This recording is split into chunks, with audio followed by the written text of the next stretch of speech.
To make your chocolate cake, you need to measure all your ingredients in different bowls like so. This is vegetable oil as per recipe. This is the flour already sifted. This is cocoa powder, sifted as well. This is the baking powder that you're going to put in the cake. That's the baking soda or bicarbonate of soda. That's sugar. We have salt. This is salt. This is coffee. That's as Nescafe or any coffee you have. Those are the eggs you are using. And the last thing is the flavor. So here's how to mix your no hassle chocolate cake. So the first thing is pour your sugar in your bowl.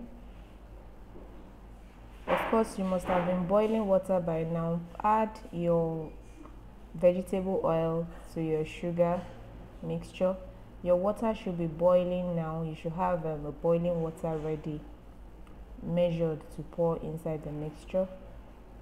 Then you're going to add your boiling water.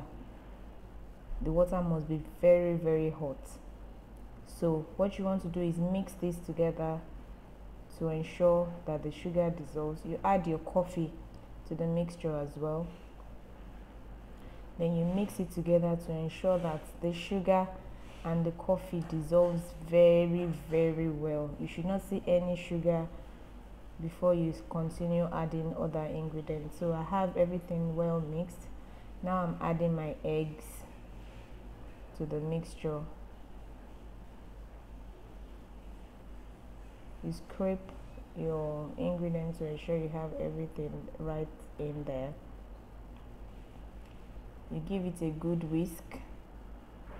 Give it a good whisk to combine the eggs and make sure you don't have any egg yolk.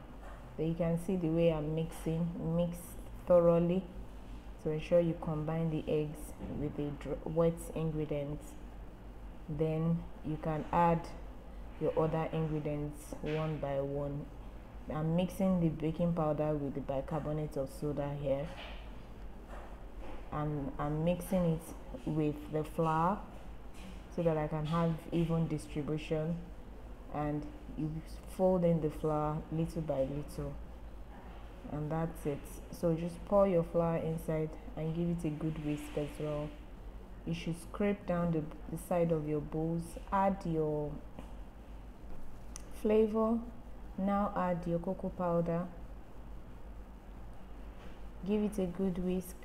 Make sure you scrape all the side of your bowl to ensure that all your ingredients are well incorporated.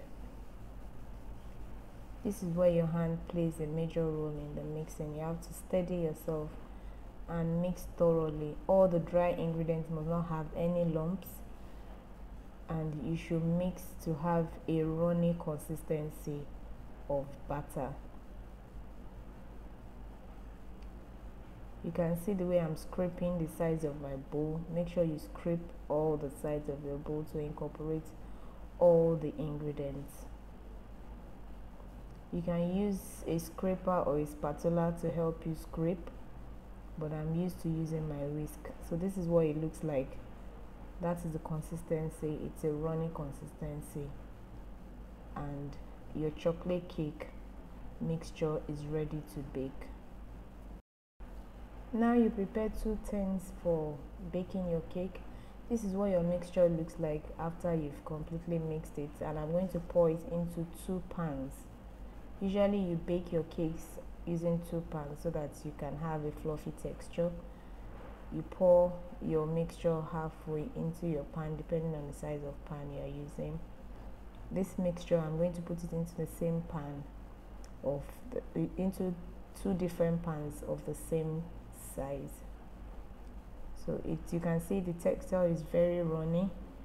So if your mixture is not runny like this, then you must have measured your ingredients wrongly.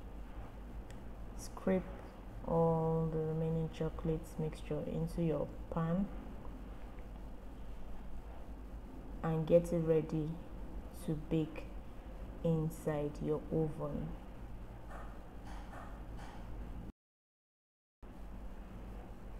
Preheat your oven as per your cake recipe and wait for your oven to be hot enough to get to the temperature you want to use to bake. Never put your cake in a cold oven. Open your oven gently and place your cake right in the middle of the oven, like so.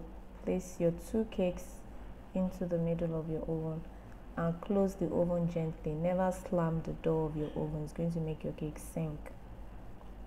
The cake has been in the oven for about 45 minutes or thereabouts. You can see it's rising beautifully. Notice that I'm not opening the door of this oven so that I don't disturb the cake. So I'm looking at it from outside, from the glass outside the oven.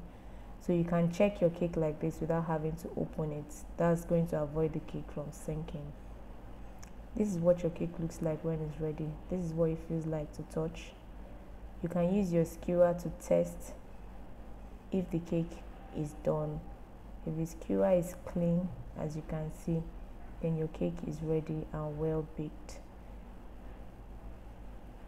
So this cake is ready and well baked, and this is what it looks like after I've removed it from the pan.